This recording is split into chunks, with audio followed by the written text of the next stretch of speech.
Guys তোমালোকক সকলোকে স্বাগতম জনাইছোঁ আমাৰ এই ইউটিউব চেনেলটোলৈ। অতি সুখবৰ আহিছে কেণ্ডিডেটসকলৰ বাবে। RRB NTPC ফালৰ পৰা ৰিক্ৰুইটমেণ্ট আহিছে 2025 চনৰ আৰু ইয়াত মুঠ টোটেল পোষ্ট মুকলি কৰি দিয়া হৈছে 8860টা গ্ৰেজুৱেট এণ্ড আণ্ডাৰ গ্ৰেজুৱেট লেভেলৰ পোষ্ট মুকলি কৰি দিয়া হৈছে। কেনেকুৱা ধৰণৰ পোষ্ট আহিছে, কিমান ধৰণৰ এডুকেশ্যন কোৱালিফিকেশ্যন লাগিব, কেনে ধৰণৰ এজ লিমিট লাগিব, সেয়া জানিবলৈ তোমালোকে ভিডিঅ'টো স্কিপ নকৰাকৈ সম্পূৰ্ণৰূপে চোৱা। যদি তোমালোকে পোনপ্ৰথমবাৰ আমাৰ ইউটিউব চেনেলটো চাইছা তেতিয়াহ'লে চাই ল'বা। বহুতো বিভিন্ন ধৰণৰ আপডেট আমাৰ ইউটিউব চেনেলতে পাই গৈ থকা যায়। আৰু কোনোবাই যদি RRB NTPC ৰিক্ৰুইটমেণ্ট 2025 চনৰ ইয়াৰ যদি ভিডিঅ' চালা তেতিয়াহ'লে এই ভিডিঅ'টো চাবলগীয়া কোনো ধৰণৰ নাই। আৰু যিসকল কেণ্ডিডেটছে নাই চোৱা তেতিয়াহ'লে তোমালোকে এই ভিডিঅ'টো সম্পূৰ্ণৰূপে চোৱা। তো ব'লা আমি এই ভিডিঅ'টো আৰম্ভ কৰোঁ। ইয়াত পোনপ্ৰথমতে চোৱা RRB NTPC ৰিক্ৰুইটমেণ্ট আহিছে 2025 চনৰ আৰু মই যিহেতু ভিডিঅ'টোৰ আৰম্ভণিত ক'লোৱে টোটেল পোষ্ট কিমান আহিছে। টোটেল পোষ্ট আহিছে 8860টা গ্ৰেজুৱেট আৰু আণ্ডাৰ গ্ৰেজুৱেট লেভেলৰ পোষ্ট মুকলি কৰি দিয়া হৈছে। আৰু ইয়াত চোৱা ৰেলৱে ৰিক্ৰুইটমেণ্ট বৰ্ড, যাক চমুকৈ কোৱা হয় RRB বুলি, ঠিক আছে। আৰু ৰিক্ৰুইটমেণ্ট ইয়াত যিটো গ্ৰেজুৱেট লেভেল আছে ইয়াত চোৱা 5810টা গ্ৰেজুৱেট লেভেল পোষ্ট মুকলি কৰি দিয়া হৈছে আৰু 3050টা আণ্ডাৰ গ্ৰেজুৱেট পোষ্ট মুকলি কৰি দিয়া হৈছে ৰেলৱে ৰিক্ৰুইটমেণ্ট বৰ্ডৰ ফালৰ পৰা। আৰু ইয়াত চোৱা গ্ৰেজুৱেট লেভেল পোষ্টত ইয়াত নামবিলাক দি দিয়া আছে। চোৱা station master, God's train manager, traffic assistant, এনেধৰণৰ পোষ্ট বহুতো দি দিয়া আছে। এইখিনি তোমালোকে চাই ল'ব পাৰা। মই কৈ থকা নাই, যিহেতু কৈ থাকিলে ভিডিঅ'টো অলপ লঙো হৈ যাব, সেইবাবে মই কৈ থকা নাই। তো যিমান পাৰা তোমালোকে চাই ল'বা। আৰু টোটেল পোষ্ট কিমানটা আহিছে 5810টা পোষ্ট, যিহেতু ভিডিঅ'টো মই আৰম্ভণিতে কৈছোঁৱেই।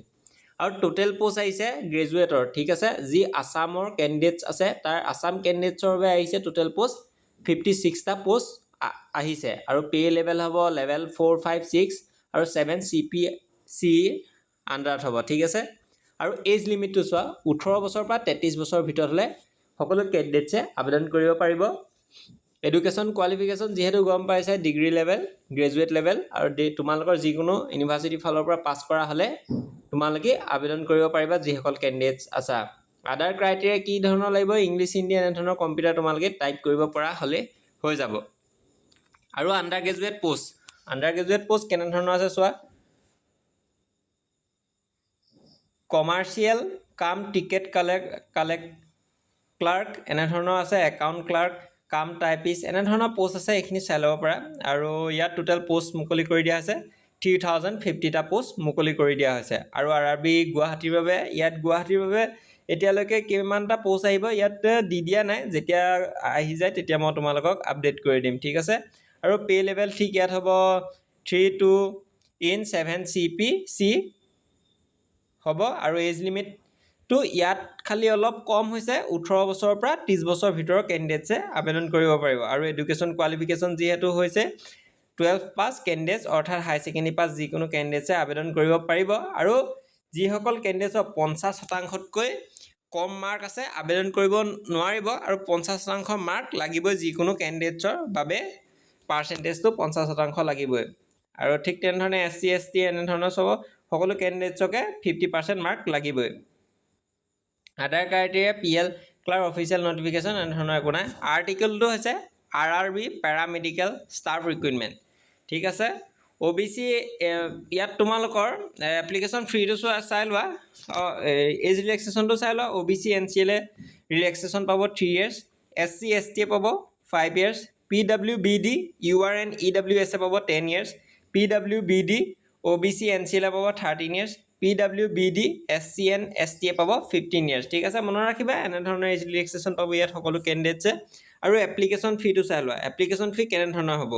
SC ST PWBD দিব লাগিব 250 rupees, এক্স ছাৰ্ভিচমেনে দিব লাগিব 250 rupees, ফিমেলে দিব লাগিব 250 rupees, ট্ৰান্সজেণ্ডাৰে দিব লাগিব 250 rupees, মাইনৰিটিছে দিব লাগিব 250 rupees, ইকনমিকেল বেকগ্ৰাউণ্ড ক্লাছেছে দিব লাগিব 250 rupees। আৰু আদাৰ যিখিনি কেণ্ডিডেটছ আছে অৰ্থাৎ আনৰিজাৰ্ভ কেটেগৰী সকলো কেণ্ডিডেটছে 500 rupeesকৈ পে' কৰিব লাগিব।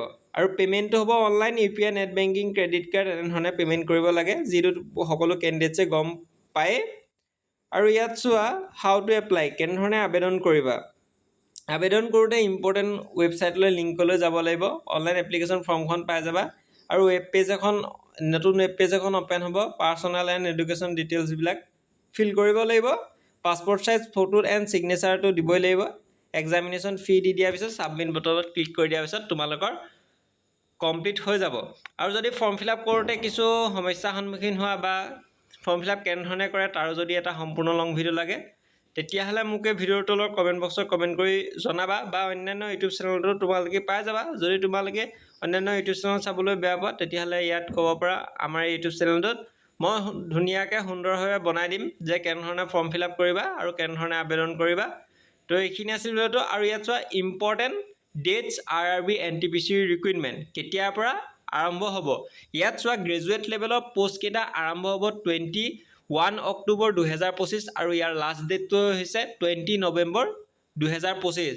আৰু ঠিক তেনেধৰণে আণ্ডাৰ গ্ৰেজুৱেটখিনি আৰম্ভ হ'ব 28 অক্টোবৰ 2025 পৰা আৰম্ভ হ'ব আৰু লাষ্ট ডেট হ'ব 27 নৱেম্বৰ 2025।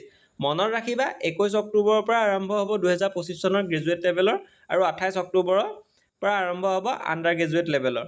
আৰু লাষ্ট ডেটটো হৈছে গ্ৰেজুৱেট লেভেলৰ 20 নৱেম্বৰ আৰু আণ্ডাৰ গ্ৰেজুৱেটৰ লাষ্ট ডেটটো হৈছে 27 নৱেম্বৰ 2025। ঠিক আছে। আৰু অনলাইন এপ্লিকেশ্যন ফৰ্ম ইতিমধ্যে মুকলি কৰি দিয়া হৈছে। গ্ৰেজুৱেট লেভেলৰ যিখিনি আবেদন কৰিম ভাবিছে কেণ্ডিডেটসকলে আবেদন কৰি ল'বা। এইখিনি আছিল ভিডিঅ'টো। আৰু বহুতো বিভিন্ন ধৰণৰ আপডেট আমাৰ ইউটিউব চেনেলতে পাই গৈ থাকিবা আৰু নানা ধৰণৰ আপডেট আহি গৈছে, তো তোমালোকে চাই ল'ব পৰা আমাৰ ইউটিউব চেনেলতে। তো এইখিনি আছিল ভিডিঅ'টো। আকৌ লগ পাম তোমালোকৰ অন্য এটা ভিডিঅ'ত। তো ধন্যবাদ।